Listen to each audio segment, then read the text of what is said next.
Okay, cool. Everybody here's familiar with the DSCR, right?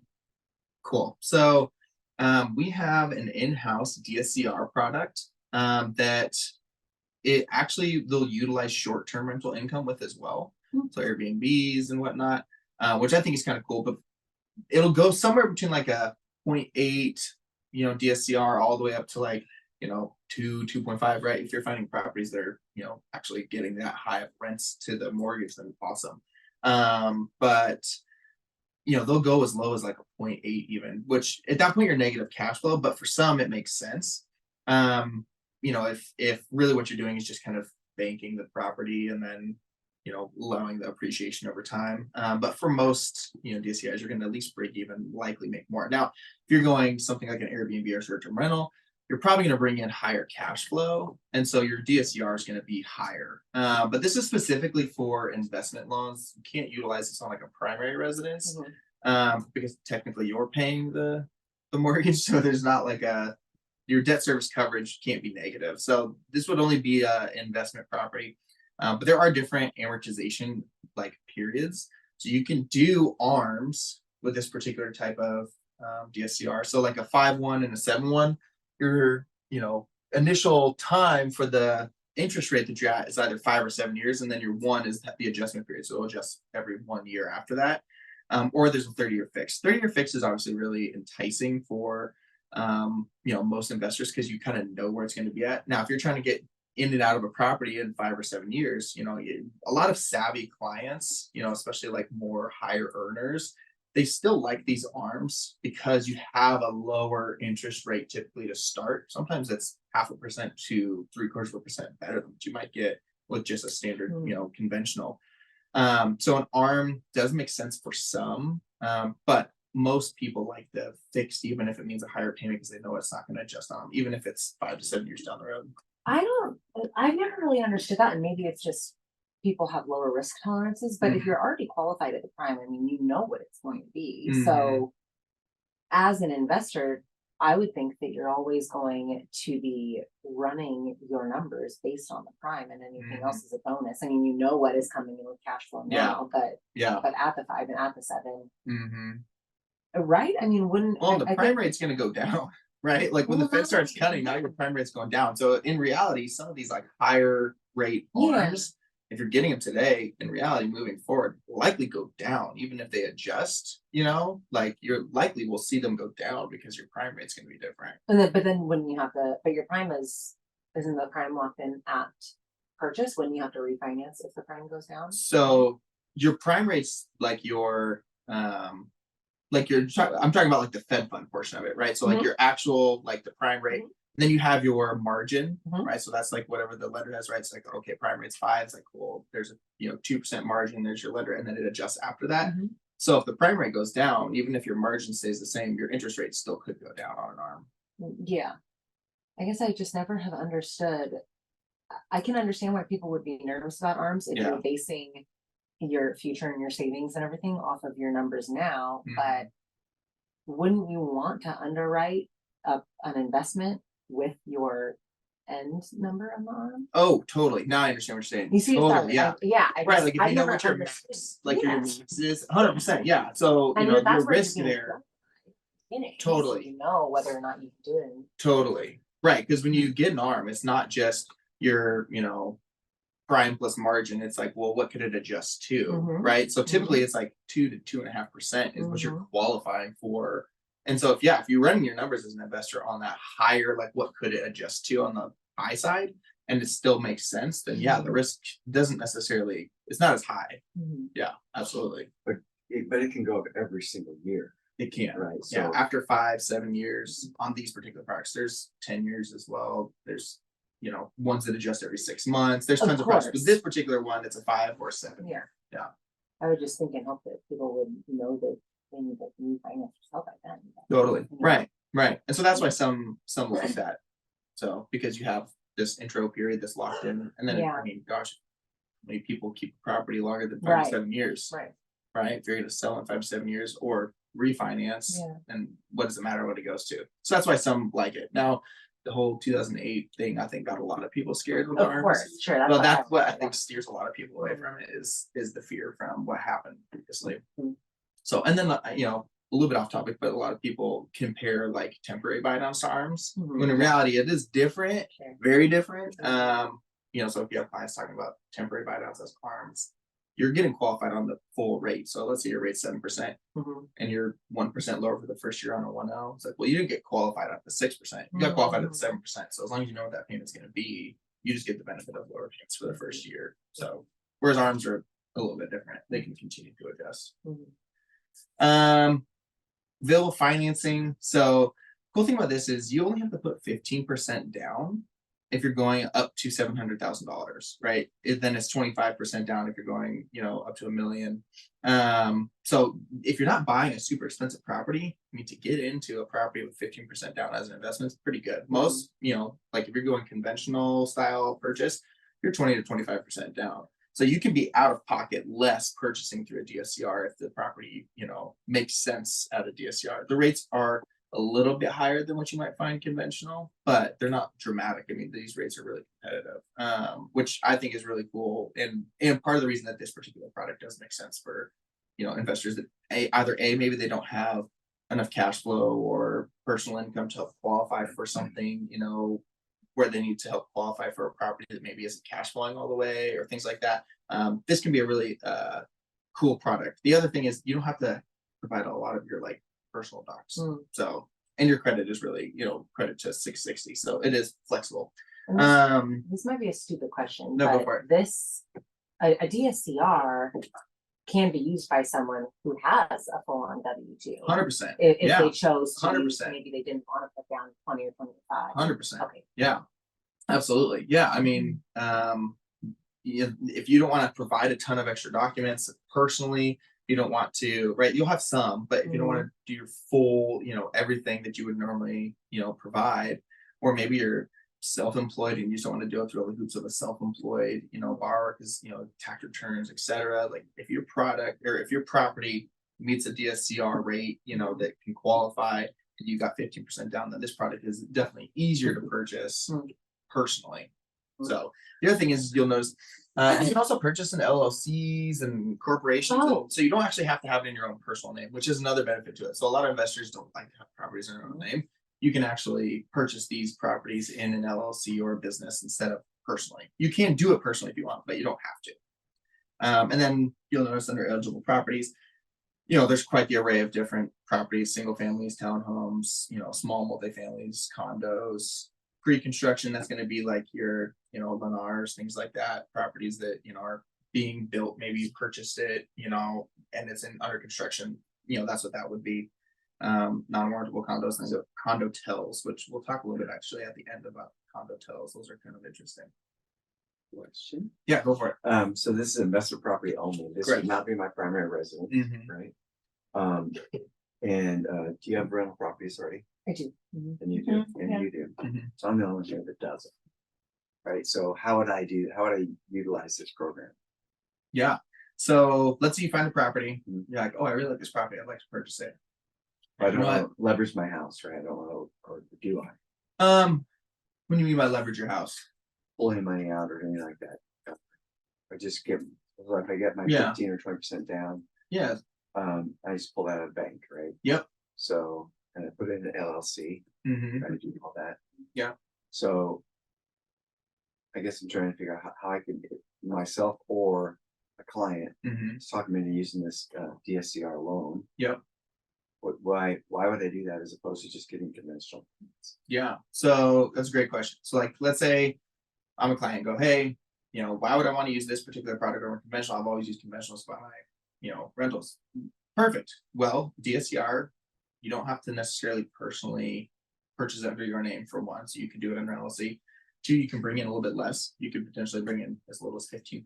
So you could be 10% less down payment, which 10% is a lot of money. So if you don't want to bring in as much, or maybe you need to do some improvements to the property, cool. Well, if I'm bringing in 10% less down payment, now I have capital to improve the property as well. You're going to have a certain amount of rental income coming through that property regardless. So if you're qualifying using the rental income, then it'll treat it a little bit different than like a conventional loan. Conventional loan will use some of those rents to help qualify for the property, but it'll want to have enough rents that it actually makes sense. Whereas like this one doesn't have to 100% pay for itself if it doesn't pencil out that way. Okay, so say it's not like it's like Haley's got an Airbnb, right? Yeah. So you've projected out kind of what you're gonna make annually on that. Mhm. So say she's gonna, make 30 grand a year. Yep. So you use that to basically justify to cover your payments, right? So you're cash flow Mhm. positive. Yeah. So you're basically proving that whatever you're buying is gonna carry this whole loan itself without me coming out of pocket. Correct. Okay. Yeah. And it brings up a good point around conventional. Conventional loans don't treat short-term rental income At all. as income. So you're not gonna be able to qualify off of short-term rental income because it's not guaranteed. If I've got a 1-year signed lease with a client, with a tenant, going, they're gonna pay me $17.50 a month, then Fannie Freddie will go, cool, we'll give you 75% of that as income to use for qualifications. The other 25% of that we're gonna factor in as, maintenance, capital expenditures, etc. Right? Some of those vacancies, that's what that 25% goes to. So you don't actually get 100%, you get 75% of it, which is great.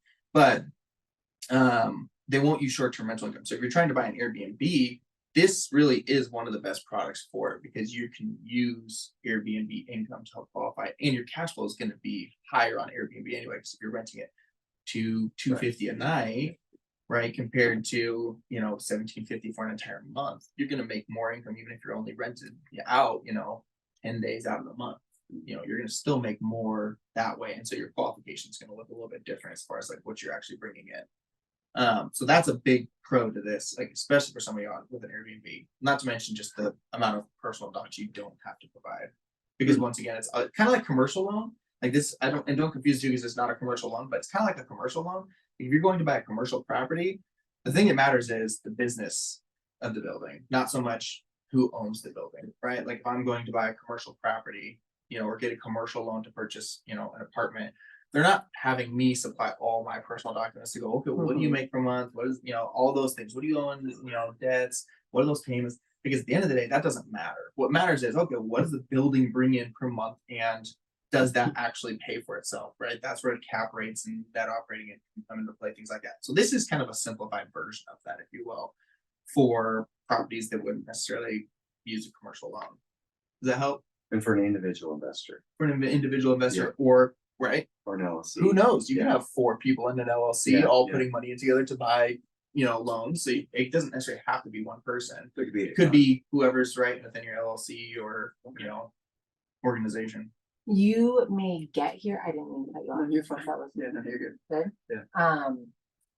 You may get here, so just shut me up. So would a BRRRR process work the same way with the DSCR? Or It are there any can. limitations with the rehab and refinance? Yeah, so it can, because you can cash out. It only Wow. goes to where is it? 70%, Okay. up to 2 million. Oh, And then you have a 6-month seasoning, right? So like let's say Mm. if you're not improving the property, there's no seasoning period. So like let's say you bought a property. How's it going?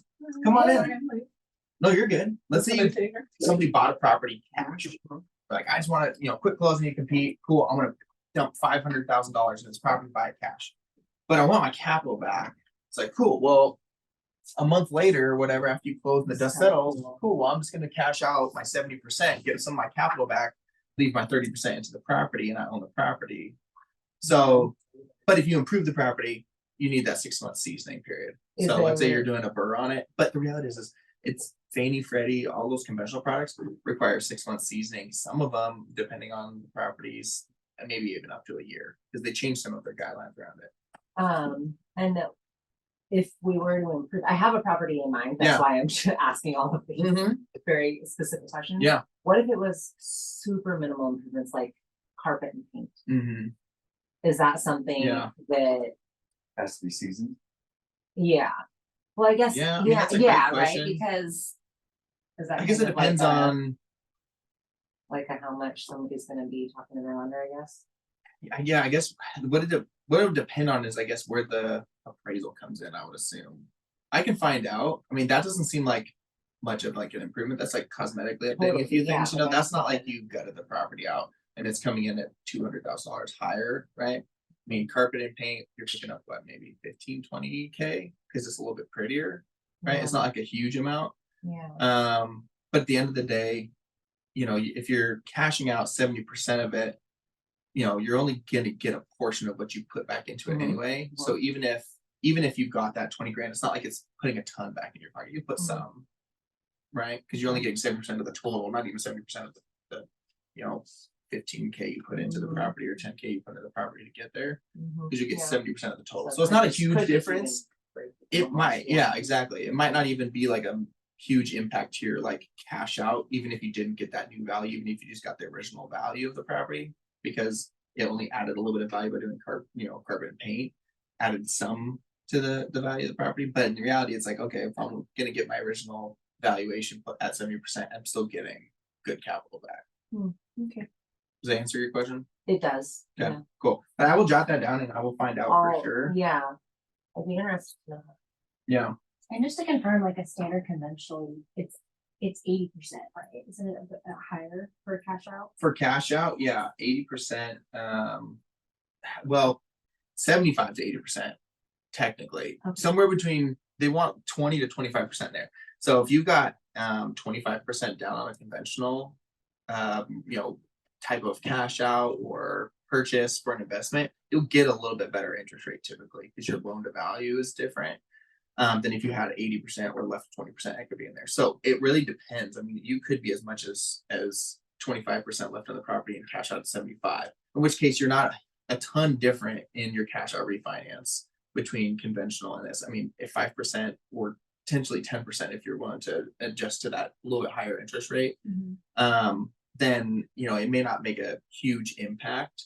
Now, if you know, let's say you're comparing a 20%, you know, an 80% loan to value, you know, 20% left on the property conventional to a DSCR, and the rates are pretty on par, then it might make more sense to get your extra 10% out of it for the same rate and just go with conventional. If you're willing to, you know, do some of the other hoops like personal documents and things like that.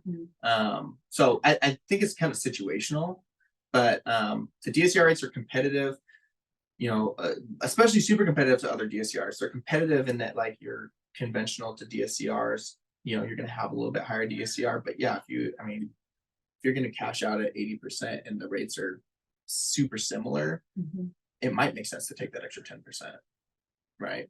10% of your own money back in your bank account for other investments. I mean, yeah, exactly. It's like, okay, well, it's a little bit higher rate if I can turn that money into more money, you know, through another investment. Does that answer your question? Yeah. Yeah. Yeah, because with our Airbnb, we had the option of doing a second home loan or the Mhm. DSCR loan. Yeah. And, you know, we ended up doing DSCR. And so we only put 15% down. Nice. I wish I would have done a rehab loan. Yeah. Because we put like, you know, 70 We'll grand. talk a little bit about that. Well, we Yeah. put like 70 grand to the property out of pocket. Yeah. And so now I'm like, okay, we put 15% down. Mm-hmm. You know, our interest rate was like 8 or whatever. Yeah. And so now I'm trying to figure out how can Yeah. so Yeah. I mean, cash out refi, there's for sure going to be you, and also we'll get to there. I'm jumping ahead a little bit, but you can actually do a refinance and do a rehab loan. Just so you know, you don't actually have to purchase with it. So we'll touch base on that. But yeah, you can refinance into a rehab loan, do your improvements that way. So yeah. Okay, let's see here. And that's good for like clients too. Like let's say somebody reaches out and right, like as professionals, sometimes we give clients that input that maybe isn't self-serving, right? Josh talks about all the time when we're talking to clients, and it's like, well, it's not about turning it into a rental, right? Maybe someone's like, hey, like my property's just kind of beat up, like I'm kind of over it. I just want to sell it and buy something nicer. It's like, cool, maybe you can sell the property, but you don't have a ton of like, you know, you'll get some capital back out of it, but maybe you won't get a ton like at the end of it. So you're just have to go buy something. It's like, well, you could refinance into a rehab loan, make the property what you want it to be, and they'll use, right? It's all about using the actual after repair value for qualifying, you know, for that loan. So the appraiser will go, this is what it's going to be worth after you do these improvements. So sometimes that can make sense for a client. Maybe they've only got 30 grand equity in the property. It's like, hey, after you sell it, you're going to make 8 grand. Is that worth it to you? Right? Maybe if you're lucky. So, so we'll talk a little bit about that here.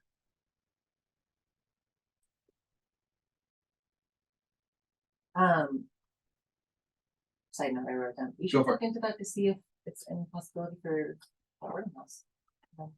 That's a great, yeah. Yeah, Give me some options or Yeah. we're gonna be on. yeah, Okay, cool. yeah, definitely. One other question for this, for it. if, so we purchased property in our personal name, we were kind of going, towards, it being a second home for Yeah. us. But because we didn't, we still purchased with a personal name and then we created our LLC, so if we were to refinance, is there still the due on sale clause with the DSCR? If, you change it. If you were to from a- refinance? If you change it from your personal name to an LLC. Oh, that's a good great question. I don't Yeah. actually, yeah, I don't know. That's You really know, good. if you- Yeah, We because did that like, second home route, Yeah. right, and changed it to LLC. and totally, it could flag, I mean, it doesn't. Yeah. right. I wasn't sure, an investment loan. I wonder if you could do both at the same time. Cause the refi would pay off the first Totally, yeah. and then like add a clause into the. Well, you're saying you're in a DSCR, right? Mhm. So I think you, instead of refinancing, you're talking about just putting it into an LLC. Is that what you're saying? Yeah, so that, but then potentially doing some Mhm. kind of cash out.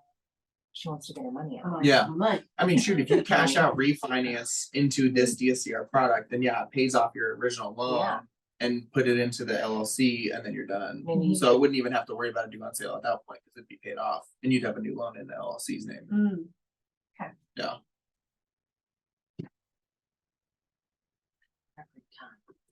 But yeah, good question, right? Yeah, no, that's If you super. Refinance, can you, Yeah.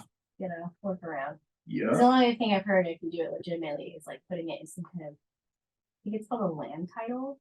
Mhm. Oh, yeah. Land title, where it's Yeah. like you move it in, do what you need to, Yeah. and move it back without like triggering that Yeah. clause. I didn't get to sit into Spencer's classes this time, Mm. but he talked a little bit about that last year. And I remember asking him something similar about the due on sale clause because he's all about like forming your trust in LLCs and all that to guard yourself. And we were talking about that, Nicole and I, just a little bit actually yesterday. But I know he was saying that like he's only ever seen like one Right. actually trigger for due on Right. sale. So I think it's pretty low risk. Mhm. But I mean, for him, he was like, as long as you're still making the payments, they're not gonna look Right. into it kind of thing. Yeah. Yeah. Yeah, because right now we have it in a trust. like it's Yeah. in- Any other questions on this slide? Keep going. Okay. no worries, no worries. All right, bank statements. Okay, this particular product is pretty cool because really what you're using for qualifying is between 12 and 24 months bank statements. So that's what we're utilizing for income. So what's your deposits coming in basically, averaged out over the course of 12 or 24 months.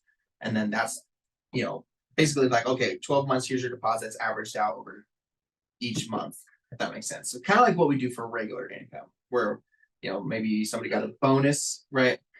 Cool, that gets broken up into 12 months. So it's like, you got $12,000 bonus. Great. Well, then I can give you $1,000 income each month for that bonus, right? Because it's spread out over the course of a year. So things like bonuses get averaged, things like that. Hours sometimes, right? You use your average hours times your, hourly rate, things like that. So this is very similar to where, let's say somebody doesn't have traditional income, right? This could be a great product actually for, real estate agents, self-employed borrowers, maybe don't have as traditional income where they can give you 2 W-2s or a couple tax returns.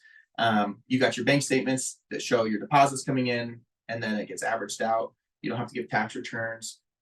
Your 4506T is a tax transcript. So that's something you actually get from the IRS. So that's the other thing that, like, if somebody doesn't have a W-2, you can get the 4506, or self-employed borrowers can get a 4506. And that's basically just showing their income. That's kind of like what you filed, if you will. And then credit scores down to 640, they're very flexible. This can be utilized for primary, second homes, or investments. Wow. So this can be an option for self-employed borrowers who want to purchase primary residence for themselves. You'll notice that they also have ARM products and 30-year fixed option, as well as an interest-only option. But I haven't dug into the weeds too much on that. I know it exists, and obviously it's on here as well. So I don't want to speak too deeply into that, but there's an interest-only option, which obviously lowers those monthly payments, because you're just paying the interest. But the loan to values are nice because it's anywhere from 80 to 90% depending on the property like that you're getting, right? If you're going up to $1 million, right? Most houses around here that a lot of folks are buying are $1 million or under. Obviously, some of them are more, but you're only 10%. You're bringing 10% down. So somebody who has enough deposits coming in to qualify, likely is going to have about 10% to put down. You're not gonna be able to use things like DPA and whatnot for this program, because it is very much a non-traditional. This is a non-QM, right? It's not qualified or it's a non-QM product. But once again, it's low docs in. You're able to purchase primary, second, or investments. I mean, all the way up to $5 million, right? You can get a pretty expensive property, more down, but a pretty expensive property. Single families, townhomes, condos, pre-constructions, non-mortgable condos. So a pretty wide array of products there as well. You're not gonna be able to get like a duplex, triplex, fourplex with it. But if somebody's buying a $1.5 million single family house out on Lake Tapps and they've got good income, but don't really have some of those documents, or maybe they just don't want to provide it. They just want something easy, and they go, "Here's my bank statements, done," and then we can qualify them off that income and go, "Perfect. Well, bring your 15% down, and you can buy that $1.8 million house in Lake Tapps," and it makes it very easy for them. The other thing is, you can have non-permanent residents with this as well. So there are products specifically designed for like ITIN borrowers and whatnot. I don't remember I left the slide in here or not for it, but this product does allow for a little bit more flexibility around like who's purchasing, which is nice. What are the rates like on this? I haven't looked into the rates personally, but I chat with Scott, and Scott said that they're actually pretty nice. He said they're like somewhere like high 7s, low 8s. So for a 12 to 24 month bank statement, low doc, like that high a purchase price, that's pretty solid. 10% on $1 million. Yeah. Yeah. Yeah. So he said he was really happy. He priced some of these out personally just to kind of check it out because he's got a few borrowers that he thinks may want to utilize this product. So, and that was just like last week I was chatting with.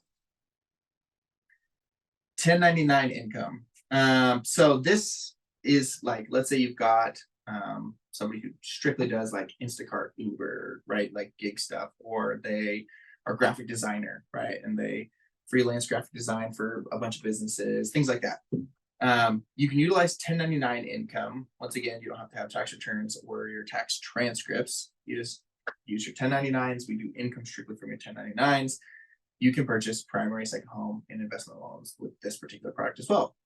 So, somebody makes good money because they work a couple 1099 jobs and, they've got decent income and they want to purchase a rental property, for example, or maybe they want a primary residence and they haven't been able to get into a primary residence because their loan programs are a little bit restrictive around, 1099 and the way it operates. This could be a nice way for those folks to get into a property as well, with as little as 10% down, 10 to 15%, depending on like the purchase price. And then it also allows for cash out refinance. So maybe somebody's got a lot of equity in there and they want to cash out refinance their property and get some of those dollars back. This would be an option for them as well. And then single family, townhome, condo, your new construction, your pre-construction, right? Stuff that's getting built, they get to pick up their colors, etc. And then non-warranted condos. So a pretty good array of property types. And then, it just is a little bit more flexible type of income. Realtors is another one that this could work for as well, right? So if you're getting 1099s at the end of the year and you've got your rental income there and you don't want to necessarily go through the hassle of tax returns and, all the extra paperwork, this potentially could be a good way to get into it. And then, credit score is super flexible down to 660. Okay, this one is a really interesting one. I've dug into the weeds a little bit, but not super deep. But we get verifications of employment for pretty much every borrower. Any type of traditional lending, you're getting a VOE. But this particular product will just use the VOE. And your VOE gives us pretty much everything we need to know about a borrower's income. We go, what do they make? How many hours are they working? What's like their bonus structure look like? I mean, it's a pretty solid document. It's got a lot of information on there. But this is just utilizing that document from the client's, employer. So we're not getting things like W-2s and pay stubs, which for some clients, it's, the hassle of getting all the extra stuff. Or maybe they it's have a hard time getting some of that. Maybe they can't. Maybe their previous employer went out of business. They can't get W-2s. Their tax transcripts, maybe they don't have those. They can't get their 4506, from the IRS. Let's say it's just a really convoluted try to get them into a home. Like chicken scratch. I just give you a piece of paper. Yeah, he works here. That's kind of, I mean, yes and no. I mean, it's gotta, the employer has to fill it out. Like the borrower doesn't get to fill it out. It has to go to the employer. It typically has to go through like their HR or a manager or the owner or somebody that's of higher authority, and they fill all that information out. And it gives us everything we need to do an income calculation. Flexible with credit scores again. You don't have to have an 800 credit score down to 660. You can purchase investments with this as well, but you can also purchase primaries or second homes. It's 10% down, and then once again you have full array of products property types that you can purchase. So if you want a single family residence, great. If you want to go buy yourself a condo, great. It's very flexible with property type. It doesn't allow for multifamily, so you're not going to buy a duplex or a triplex with it. But for a client that's trying to purchase something that has a tough type of income verification or work history, utilizing a verification only loan could be a great option for them. So, and once again, I'm just kind of briefly overviewing a bunch of products. I don't want to take too much time diving into each of them. If you have questions, let's talk about them. But I'm just trying to kind of paint the picture of like, hey, there's a loan for every type of client, right? Short of them just like not having a income source at all, like there's a loan for pretty much everybody out there, as long as they've got okay credit and they've got a little bit of money to their name. This can be a definitely an option for those clients. So along with some of these other ones we talked about. P&L only. So this particular product, once again, works for those self-employed clients who doesn't have a ton of the extra documents or paperwork. They can have their accountant put together a 12-month profit and loss for their business and utilize that income for qualification. So tax consultant, or tax, whoever does their taxes puts together P&L, provides it to us. Now they don't have to give us things like tax returns or their tax transcripts. Flexible on credit score, and they can purchase an investment loan or primary residence as well. So pretty much any type of business, obviously this could fall under, right? So whether it's a real estate agent, trying to purchase a property, and yeah, exactly, restaurant owner, or maybe they own a small paint shop, or right, they're not gonna be able to fudge the numbers, right? A tax consultant is putting together a P&L, right? They're gonna have their incoming and their outgoing. They're gonna have it's gonna be a legitimate document. So that's why we can utilize that as incomes, because the tax consultant has looked through it, prepared a P&L, likely has done their taxes for them and whatnot as well, so has that information, or is going to request the information to be able to put together a legitimate P&L. And then from there, it's going to show us, okay, well, how much do they make per year? What does that equal to our monthly, type of income or credit? What do they have for liabilities? Boom, now we have a debt to income. So what's the difference between this and the bank statement? Your bank statement's getting either 1 to 2 years of bank statements and just showing deposits. What's my deposits? And then our credit is showing, okay, what's outgoing. Your P&L is just 1 year worth of P&L. So it's utilizing, okay, well, what kind of income is the business bringing in averaged out over the course of a year? But the bank statement you said could be 1 year as well. It could be, yeah. It could be. So this would be potential, like bank statement potentially would be better for someone like me who's still, after years, disorganized with the P&L. I have one. Is it correct? Absolutely not. Yeah. Right. And then vice versa, like maybe somebody who, I guess I don't understand. This is 12 months. So that's great. But I feel like this is way more expensive and way more difficult than just sending someone bank statements. So why would somebody choose this over a bank statement loan? I mean, if they already have a P&L put together, right? They've got their, I don't know, call it 8 pages, and they can provide a single document basically to us, rather than pull. Right? I agree, 100%. The PDF and just email it. 100%, yeah. And then we go sift through and we go deposit, and you average out, right? It's like, okay, May had this much deposits, March had this much, right? Yeah. Each month, and then you know what your yearly income is. You average it all out. But the bank statement has a 90%, doesn't it? The bank statement, yeah, I believe it was. I guess I'm just like, Yeah, 90%. Yep. for a little bit extra work. Yep. With the borrower wouldn't even be doing, Mm-hmm. to get an extra 10%. Totally. You're like, Totally. Cause yeah, you're 20% they're down so here. similar, it seems. Yeah. Go for it. Are you looking through bank statements? I understand that you're looking at deposits, but do you all ever like take other things into consideration? Like if you're like, oh, there's been a lot on this, or like car payments, or Mhm. like just, let's just say frivolous spending, like Mhm. or whatever, do you not pay attention to that? Like, or do you just focus on the? Yeah, so this is for generating income, right? Your credit report is gonna show what you actually have in liabilities. Things like discretionary spending, I don't care what you spend on groceries or how much you spend. Right, it's Yeah, whatever, exactly, yeah. right? That doesn't necessarily, because if you need to adjust that spending, that's fine. That never gets accounted for in a debt to income ratio. And it's really, what am I obligated to pay every month? If I've got a car payment, right, or if I've got a credit card payment or things like that that are due, cool, I have to pay that. So I need to account for those payments against my income. If you pay $1,000 a month for a gym membership because you like a really bougie gym, more power to you. Like, it doesn't necessarily, right? You can cancel that if you had to in order to be able to purchase. That's not necessarily counted into a debt. You're not looking for like Target and Safeway. No, you know, yeah. No.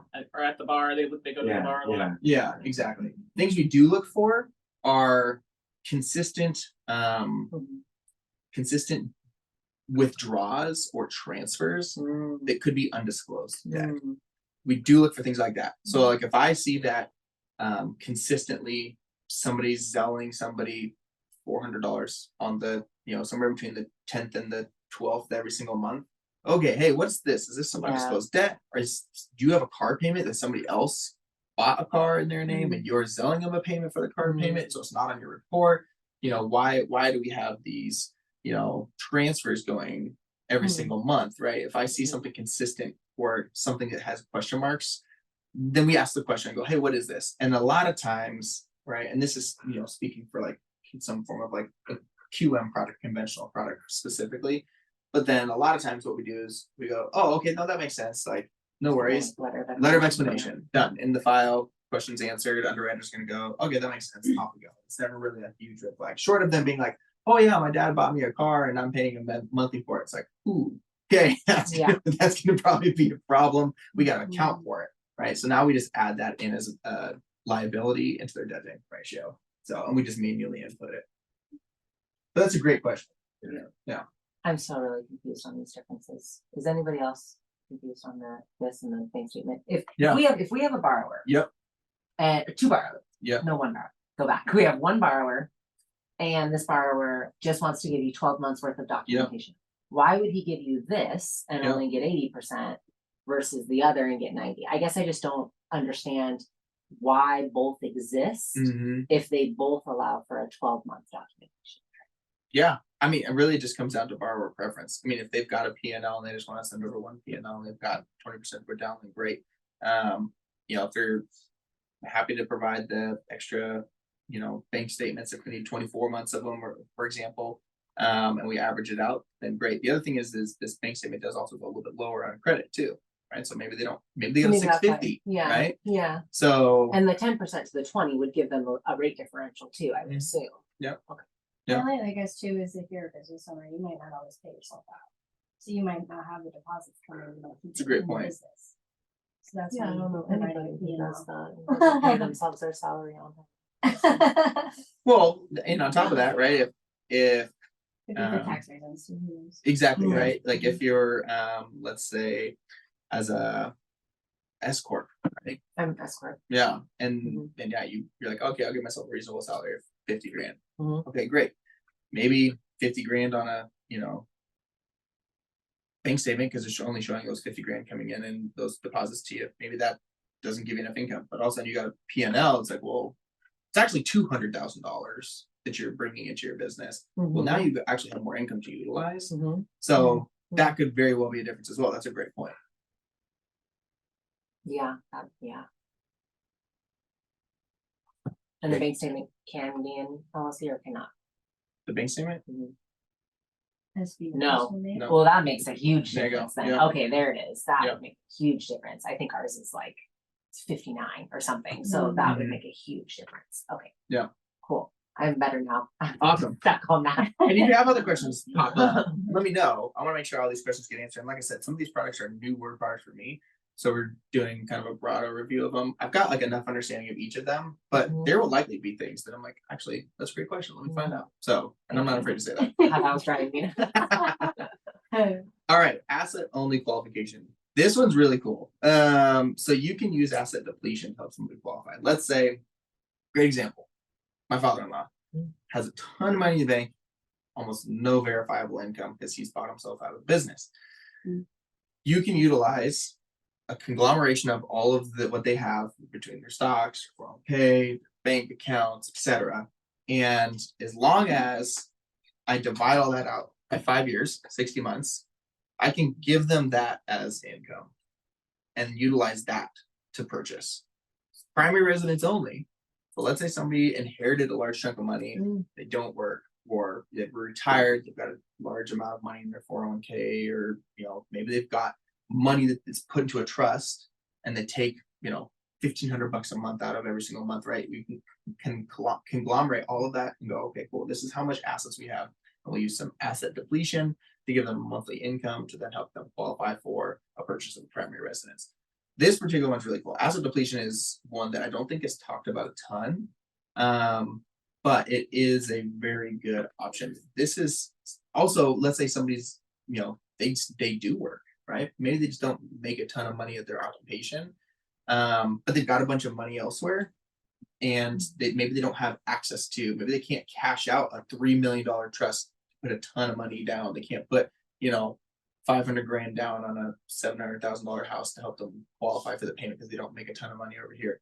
But we can change what those outgoing payments look like. They can adjust and go, okay, cool. Well, instead of taking 1,500, hey, just take 4 grand a month, from your trust, and now you've got verifiable income of 4 grand a month plus your money that you make monthly at your W-2 or whatever you do, or your part-time work that you do for fun.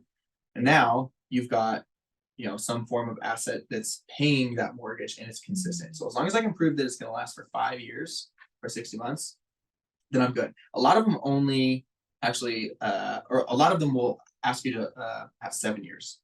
So they want to see that for 7 years. This particular one, this is an in-house product actually, that only wants 5, which is a little bit of a perk because now I'm 2 years worth of depletion. That's a lot of money in some cases. So you don't have to have as much. Now, it's gonna need to be a decent chunk of funds. It can't be, likely 100 or 200 grand. Like it'll need to be a fairly sizable chunk of money to last 5 years to be able to give you a decent purchase.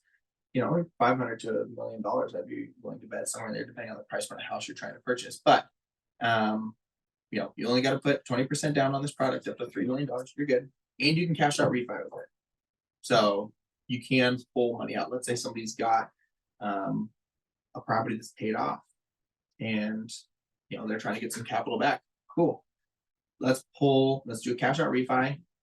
Put some of those funds over here. That's gonna, we're gonna have as our assets, and then the rest you can utilize for whatever else that you're gonna do. So it does give us some flexibility when somebody doesn't have verifiable income. Any questions on that? Seems like this is more for people who have a lot of money. Yeah, Or definitely. have, like inheritances and houses and stuff like Or that. they sold a business, Mhm. or things like that. 100%. Yeah, this is a pretty specific type of loan, but it is a great option for people who want to purchase property that don't have income but have a lot of money. Or investments. Yeah, Right. It doesn't have to be available to them today, right? Yeah, because you don't Checking, want, you don't want to savings, put out stocks, your stocks bonds, and bonds. 401k, 100%. You get penalized. Absolutely. especially If you're under 59. Exactly. So Yep. So these people you're saying these are for people who wouldn't be able to buy the property outright, because you would think if they have that much money, they would just pay cash. Mhm. But Mhm. these are for Yeah, but people you that wouldn't- can't get their hands on it right away. yeah. Yeah. Yeah, Exactly. exactly. The capital gains. Exactly. You know, Cash out and all that stuff. Oh, if They'll you get buy hit with a cash. ton of capital gains. yeah, if you on pull them, down and all then, your yeah. 401k, your stocks on that, then you get hit pretty Yeah. good. Or they don't want to tie Big up tax $1 million. bill. It's like, cool, I've got $4 million, and it's like, do I want to take 25% of what I own and just drop it into a house so I can have my house? And now I'm only at $3 million in my bank account, or all my investments. Whereas like I can bring in 20% and be into this property for 200 grand, 200 grand, and then having your payment that's paid by your asset depletion might make more sense for them. Well, don't you only get the capital gains if it's under 2 years or something like that? If you, for a primary residence selling, yes, but like, let's say you have to liquidate, stocks and, some bonds and 401k, you're gonna get hit with taxes on all that if you pull any of that out. Now, for a primary residence, yeah, if you're selling a primary residence, yeah, if you've lived there for 2 years, then you're not paying capital gains. 250,000 if it's a single person, 500,000 if it's married. So anything over those thresholds, you do pay tax. And your age too, also, if you're under 59 and a half, you automatically have to pay 10%. For if you're pulling off like 401k and stuff, yeah. I think it's one, because I know I'm pretty expensive. Or we're holding out, it's like 20%. Well, So yeah, it's 'cause penalty then you plus pay, taxes. yeah, plus your tax. Yeah, it's and Yeah, both. Any questions on that? Okay, sweet. All right, ITIN. So this can only be purchased in a personal name, obviously, but primary, second homes and investments. So let's say somebody, isn't a documented individual here. They don't, have a working visa or things like that. They file their taxes under an ITIN. This is a product for them.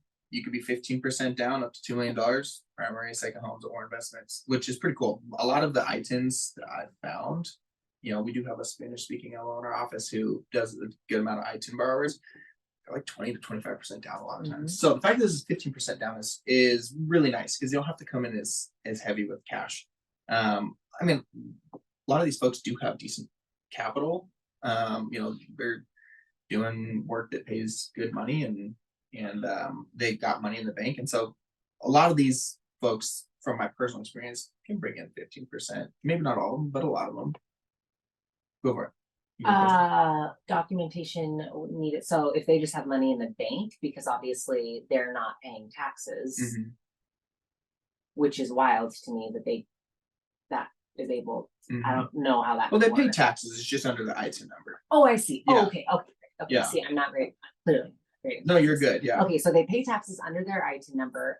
Yeah. So in that case, are you pulling verifiable W-2s and everything for this product?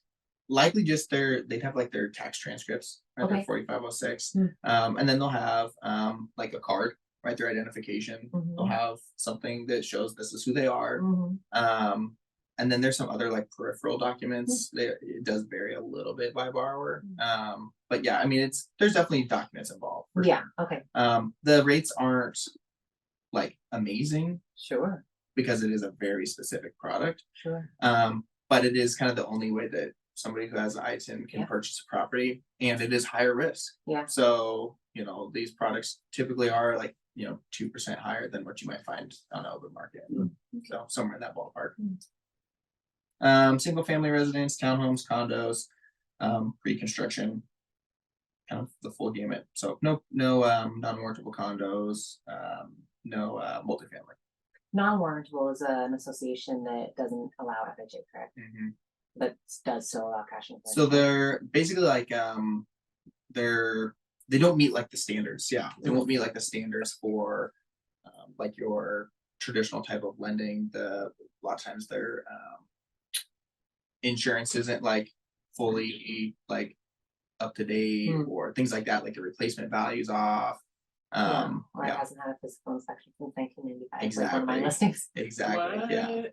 Exactly. Yeah, our borrower, the lender was like, I just tell me when the last time it was inspected. Yeah. And HOA was like, we do not know. If you have to have a date, here's the building date. We don't Yeah. do inspection. Is it condo like unit or is it like townhome? Condo association, condo declarations, but listed as townhome. So you might be able to get spot approval. They're approved. Oh, they are. Nice. Yeah, Okay, the cool. underwriter, except they just wanted an answer. They Oh, just had no nice. answer. So in the lender's questionnaire, 24, where it says, what is the date, they were sent back as unknown. Like, they don't know and they don't want to lie on this document. Yeah. That's And funny. so, yeah, anyway, they just yes or no. That's all we need, just That's yes or no. Unknown doesn't work. That's amazing. So. Because yeah, for townhomes, like maybe like that's why like if you look at like the HUD map, Mhm. sometimes in like these townhome developments, you'll have some that are approved, some that aren't. Because you Oh, can I've never get seen that. yeah, you can get there's a development over where was it? Maple Valley. It was the first time I saw it. And I was like, hey, like, can I go FHA on this townhome? To my processing manager, and she's like, that one, yes, that one not. She goes, this one you can get, or this one has been approved, but it's because they've done like a specific spot approval for that building. Because it's not all, they're not all attached, Mm. right? So it's like, well, that building, they've done like an approval for that particular unit. That's kind of cool, yeah. Okay, condo tell. Actually, I was thinking of Josh's duplexes. I was like, I wonder if this one now I don't think it would 100% work because basically it's like you take a condo and treat it like a hotel is basically kind of what it is. But so you've got your check-in desk, housekeeping, concierge, right? But it's basically you can utilize short-term income for this. It's investment property only. You need 30% down on it. It's almost basically it's like a commercial loan. It's kind of what it is. But if you're purchasing a condoized building that you have you're going to do like short-term rental out of, then you can basically utilize this particular product. You can put it in your personal name, LLC name, right? Whatever, the full gamut, right? You can put it in kind of any of these names. You can also cash out refinance with this particular product. And then they've got their arms, 30-year fixed, etc. Doesn't say Wyoming up there. What's that? Nothing. Just Delaware, Nevada, Florida. Like, where's Wyoming? Oh, You're for supposed your to be offshore? Yeah. So reading this, I'm thinking of like Chelan, Mm-hmm. like big vacation resort type Yeah. properties. Is that? I mean, that's exactly. See ya. Are you leaving? She pulled out front. Okay. She pulled out front, babe. No problem. Would this also be for like a motel? I mean, basically, yeah. So when I'm thinking condo hotel, I'm thinking separation, but a motel wouldn't be separated.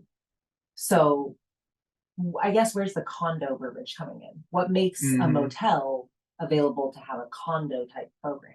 So in like Versus a condo, commercial. in a condo, you like each of those units are condoized, so they're separate like units. Okay, Right. yeah, I Whereas guess like a that's exactly what hotel, yeah. it's all one building, Oh, yeah. right? And it's It's like like- 101, 102, 103, Mhm. right? And then a condo, it's like you could specifically purchase that condo out of the whole building. Oh, Right. So this is like taking condo, treating it like a hotel, right? So you have to have some of those, right? You have check-in, housekeeping, concierge. You got to have some like okay, hotel type of amenities. okay. So it's a very specific product, and I left it in here just because I thought it was really cool. It's very niche. Who knows? I might never actually do one of these ones, but I thought it was Yes, pretty cool. it is cool. Yeah. Because for investors who are looking to purchase something that's a out of the box type of investment, but I mean, gosh, you could probably cash flow pretty nice on something like that. Mhm. This is an interesting way to get into it. So without having to go through like a traditional type of commercial, right? I mean, shoot, this is 30-year fixed. Like if you're buying a commercial building on a commercial loan, it's much shorter term, right? A lot of times 5 to 10 years, right? You're getting 30 years fixed on this. So it's a cool product in that regard. So this could be an option. This could be an option for a condo, if you will, inchland, for example, just Mhm. one within a really big building of 150. Yeah, I mean, I don't know if you'd want to use it for just that one. There's probably better products for if you're just buying one. In my mind, this makes sense for right because it'll go up to 4 million. In my mind, this kind of makes sense for Like maybe if you're buying like a Apex. block of them, Okay. right? Like you're Mhm. buying a block of them and you're utilizing it as like a business. Where I'm like, cool, I've got 6 of these condos in this one hotel. I negotiated to purchase all of them at maybe a discounted rate because they had a hard time moving them or whatever. And then they've already got some of these services that are at a condo building. It's like, well, then I can purchase it utilizing this particular loan product, treat it like a business. But if you're just buying one, I would think that probably better options. You could probably purchase it with a DSCR using Airbnb income, or you could buy it Yeah. conventional, or there's probably other products that make a little bit more sense for that one. So in that scenario you're talking about, you could have this one loan that Mhm. encompasses multiple properties. Mhm. I see. Okay. Yep. All right, let's see how we do on attack. 12. Okay, I'll breeze through this. This is the last product. We talked briefly about it. The Fannie Mae Home Style Renovation Loan. I left this one in there because you can buy investments with this. It's not just for primary residence, whereas like your FHA, primary residence only.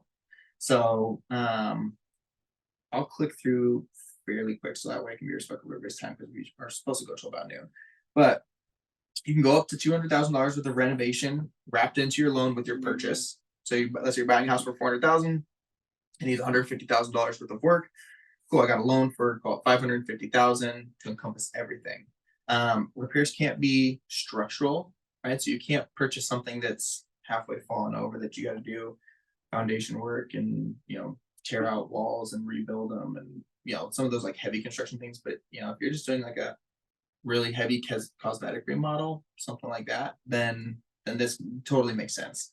The home doesn't have to be inhabitable. So if like somebody's probably not living in this home while it's getting worked on, just as an example. But like if you're tearing out things like kitchens and stuff, like you didn't even have a cooking source, right? Electrical's getting already done, like now you don't have a heating source. So it doesn't have to be inhabitable while it's being worked on. You can purchase, and some of these are for primary residence, but you can purchase 1 to 4 units for primary residence. You can purchase a 1-unit secondary home. You can purchase a 1-unit investment property.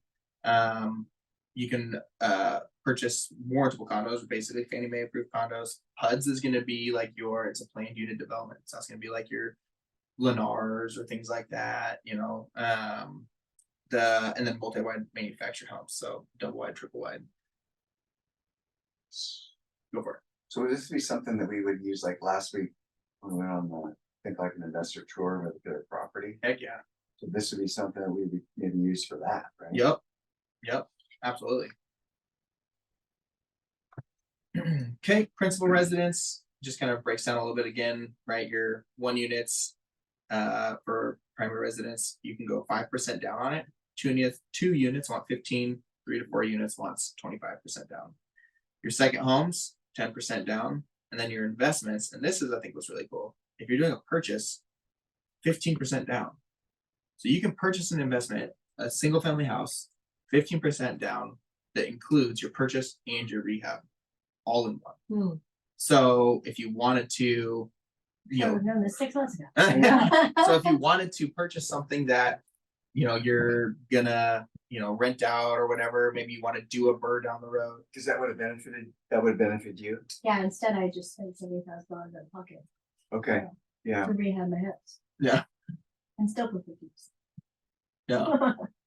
Yeah. So you can come in 15% down, which is crazy to be that low out of pocket, on top of not having to come out of pocket for rehab budget, right? Because I mean, shoot, you've got $100,000 worth of rehab budget that you have to come up with, So and you've got your down payment of 20 to 25%. You're out some serious capital to purchase an investment. yeah, so let's just say the house is $400,000. Yep. You're gonna put 70,000 in it. Yep. Right. So your loan would basically be 470, correct? Yep. Yeah, give or take, you'll have a little bit maybe extra in there. There's typically like $2,000 or $1,500 to $2,000 for a HUD consultant, right? And then like a little bit of contingency, like you call it 480, right? And you'll have $70,000 worth of rehab budget. Okay, so then you're say 480, and then you're gonna come out 15% down with 480, correct? Correct. 15% down the total. All right. Yep. But at the end of it, if it's worth 520, But then you still have the 70,000 that's basically cash for you to actually use. yes and no. So it won't come to you in the form of cash. It'll basically get paid out to contractors Oh, draws once okay. it's completed, Mhm. because they don't want to hand a check over for $70,000 to somebody who's just gonna dip out and not never do the rehab on the property. Right. But it'll get paid out in draws to So- typically 2 to 3 draws. So is there basically 2 papers on it? There's one for the house, one for the rehab? No, it'll be all one. Okay. But you're basically like you'll get a single loan for your total amount that'll include your rehab. You'll have basically the loan that's for the property, your loan is for the rehab, all in one. This money over here gets set aside, paid out in draws to your contractor. And then where was I going with that? Shoot, I totally lost my train of thought. It's one loan. Yeah, it's one loan. But would you get? Oh, and your appraiser. Your appraiser is going to give you an appraisal valuation on the estimated after repair value. So Mhm. right now, the property's only worth 400 because it's a mess. Needs we got to take out Yeah. 40 yards of trash, let alone rehab the property. Well, the appraiser's going to go, okay, cool, this is what it's worth. Then they're going to comp out some properties that are like it, similar square footage, beds, baths, etc. Right? You'll have your scope of work already from a contractor. That will go with the appraiser. The appraiser will go, okay, well, what are we doing to this property? Oh, nice. Okay, well, we're gonna add a second bedroom. So now it's instead of 3 bedrooms, it's 4 bedrooms. And we're gonna remodel both bathrooms. We're gonna put a brand new kitchen in it. We're gonna do a little landscaping. Okay, cool. Now I'm gonna go, walk that property. Then I'm going to go and I'm gonna comp very similar properties and go, okay, now I'm looking for 4 bedroom, 2.5 bath houses, 2,400 square feet. That's in a condition that this will be based off of the bid that I have from this contractor. And then that's the value they'll give you. They'll go, cool, this is what it'll be worth at the end. So your loan to value, I mean, it realistically could look better because if all of a sudden you got a house that was, stopped out at, 550 when it's done, because it's like, well, it's gonna be beautiful, cool, 550 valuation. But you're only into this 480. Well, that's better than your 5% down primary residence. Like, well, it's a lot more than 5% of the property. I've got closer to 15% equity in this thing now, because the valuation is higher. Does that answer your question? Yeah. Cool. So you said a HUD consultant, is that the appraiser or there's No, an actual individual? it's an actual individual. Okay. Yep. They basically Almost like. They a make sticker. kind of, yeah, Yeah. basically they make sure it's like, the Uh-huh. home is gonna be safe and completed. They're going to, Yeah. work with the client, make sure that they kind of understand the process, okay, this is what it means, this is a, construction or rehab, like, because most people that haven't done any kind of rehab or construction don't understand the ins and outs Yeah. and don't understand how it can go. Sometimes it can go really sideways and not be a great experience. And so they're part of the process to make sure that that client is comfortable through the way. They don't have any outstanding questions. They've been properly counseled. They're basically a counselor. Huh, So okay. So you said that it can't have any structural changes upon purchase. I'm assuming it also can't have any structural changes in the new plans. yeah. Yeah. Well, like what do you have? Oh, it would be big. It would be We're big? moving the stairs in our house. Oh, It's yeah. gonna be, Oh, it's man. gonna be a big one. That's cool. It'll be cool when it's done. Yeah. Leave the Yeah. stairs, pick up house by Do you moving. There you go. You have to move. Oh, We don't have to, but we will. yeah. Our house was built by a custom builder, and he like tracked the stairs like this. So Oh. we should probably have a 3-level house, but technically it's 5 and a Yeah. half. It's just so trying to fit 6 people and 2 dogs into 1 level. It's hard to explain. You have to see. Yeah. Wait, you have a 5-level house? So our house is like this, and about like our house is like this, and then this side here is all open. It's just Cool. completely open, like floor to Oh, ceiling, right? okay. So then like all the living quarters are on this side. And yes, our stairs go like this. So if we were to try to live there during the whole renovation, our whole family, because we can't Yeah. use the stairs, right? Oh, It's gonna right. be in like a very Just one little small. That makes sense. Yeah. Yeah. Let You don't me wanna check do the- that? Let me check the No. Freddie. Freddie has a rental product. Let me check Freddie. Cause I mean, that was the biggest thing I did with my first rental is Mhm. I created a staircase, cause it was this janky Yeah. spiral staircase that didn't have a hand aisle or anything. So we built Mhm. out, we structured the kitchen so that we could have a traditional staircase. Yeah. So then maybe that would qualify then for this type of product for an agent Sorry, what was that? with building a staircase. Mhm. 'Cause that was one of the reasons we built our house. Mm-hmm. Because we didn't have a real staircase, we had a spiral staircase on that handrail. Mm-hmm. And then we can reconfigure Yeah. the kitchen to Mhm. build a traditional staircase. Mm-hmm. So this maybe wouldn't qualify then. I mean, I guess, not like what an- order does it have to be in? Like, if you don't put that structural piece into the, right? Let's say maybe you pay cash to do the stair portion, and then you can get a rehab loan for a house that's not livable right now. It's like, cool, well, we paid 15 grand to do the stairs. It's like, but now we're gonna get a rehab loan for to the rest of do it. the rest, so I'm not out of pocket Huh. 70 grand, I'm out of pocket 60 grand. Yeah. You just do that, so then your structure's different. Yeah, We'll work around. there you go. Wheels That are won't work turning. for me. Yeah. No, because if Yours I is all get- structured. well, mine- but we're basically building on that. But if I mean, that would open up my, and because we're doing an addition to it, that would open up my entire house, right? So if I would have to close it, it sounds like I would have to pay for the staircase, close the house back up, and then do this one. Mhm. Yeah, let me look into the Freddie one though. Hmm. There's I'd be there's interested. multiple different types of rehab products. I mean, there's a FHA product that will allow structural, an FHA rehab product. I'm gonna put you out on it. Do you? Yeah. Okay. No, I don't. Not anymore. Refi forever Oh. ago. Yeah. Nice. I mean, that could be a potential option. Okay. So Okay. I'm happy. Yeah. Yeah. I would highly prefer not to just do like a yeah, totally. Yeah. Yeah. Okay, couple basics. So pretty reasonable credit score. It's just your starting conventional credit score. So 620. You don't have to be this extra qualified borrower to do this. Can't be stuff that can be removed from the property. It's got to be like legitimate stuff that's going to stick with the property. They do have a 15-year option. People have asked me about 15-year. We price them out. They're a little bit better interest rates, but people don't like the payments on it because 15-year versus a 30-year, obviously, it's going to be pretty different, even if your interest rate's a little better. So most go with a 30-year. There's no minimum amount for repairs. So like if you only need 10 grand worth of stuff, cool, do 10 grand worth of stuff, even though you can go up to like 200. And then you can refinance to do renovation. So, and if you go to second homes, you can actually cash out refinance too. So same with investments. So let's say you've got a ton of equity in the property. Some of it needs to go back to the property, but not all of it. Well, now you can get capital out too. Okay, loan amounts based on as completed value.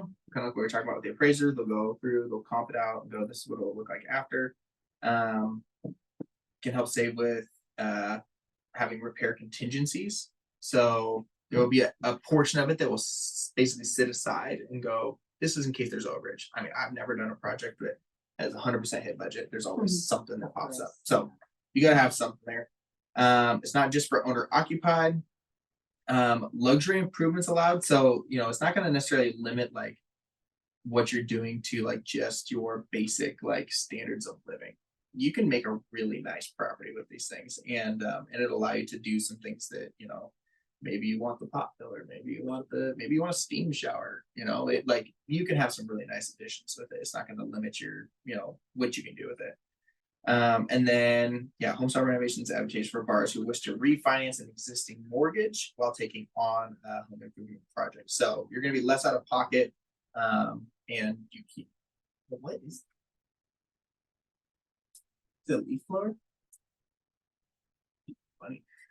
You'll be less out of pocket, coming into this because if you're doing a refinance, you're going to have equity left in the property anyway. So your down payment will basically just be with the equity in the property. But if you're purchasing, you'll be less out of pocket to purchase.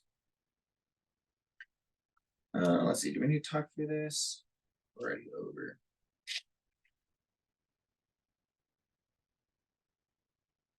Not really. Oh yeah, your standard closing. So they are a little bit longer closing timeline for conventional or for renovation loans.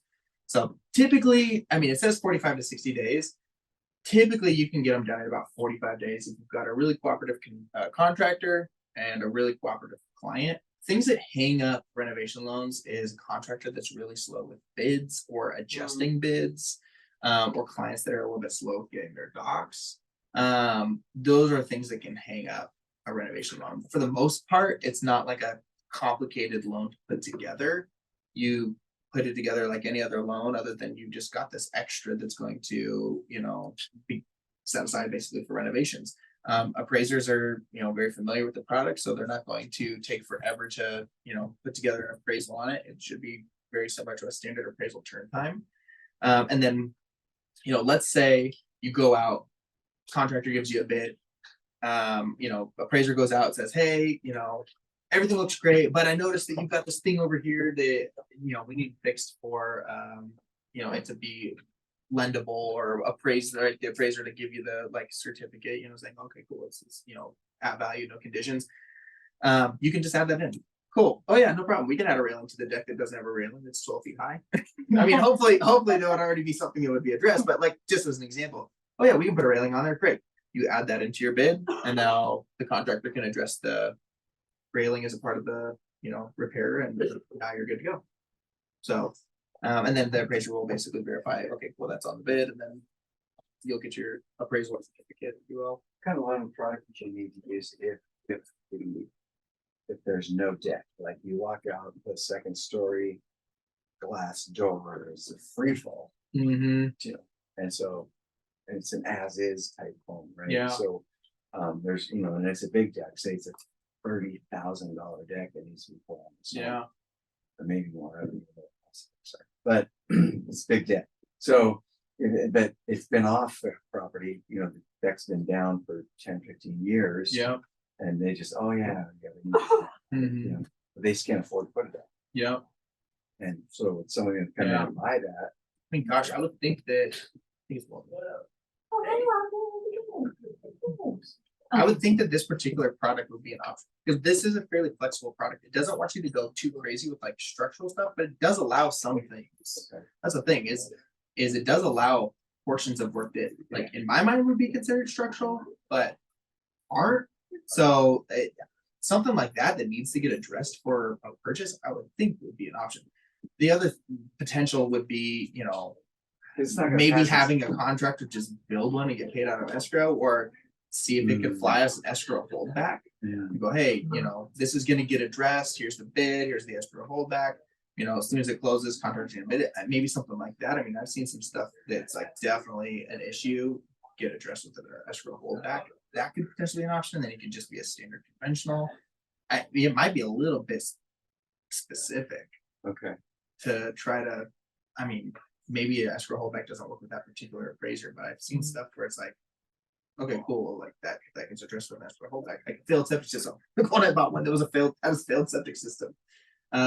Unconventional? Yeah, it had a hole in the front of the house. It had like a 1.5 by 2 foot hole in the front of the house. No floors in the kitchen. Like, Really? yeah. Wanna know what the appraiser said? What? There was no CO detector inside the house. Oh my gosh. It's Oh gosh. it's serious. Um, Like, sweet, we'll put a CO detector in there. So I just plugged one in and sent him a picture. And he was like, great. Yeah, very funny. Cool. Yeah.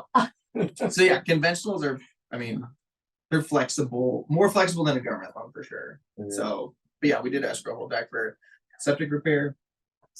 25 grand went to our contractor out of escrow. I don't know, we got really creative. We had all kinds of money going over. Closing costs were getting paid for. Yeah, we got really creative with it. But potential issues that would have popped up, hey, we got this escrow holdback for it. Yeah, okay, cool. And they were fine. Yeah. Boom. All right, that's what I got for you. Sorry, we went a little bit over. Any other questions? You on do that? all that? Mhm. Yep. Ta-da. Plant a couple maples. Get yourself some slate Oh, walkway. Oh, good, thanks, AJ. thank you. That's really I use that program exciting. every time now.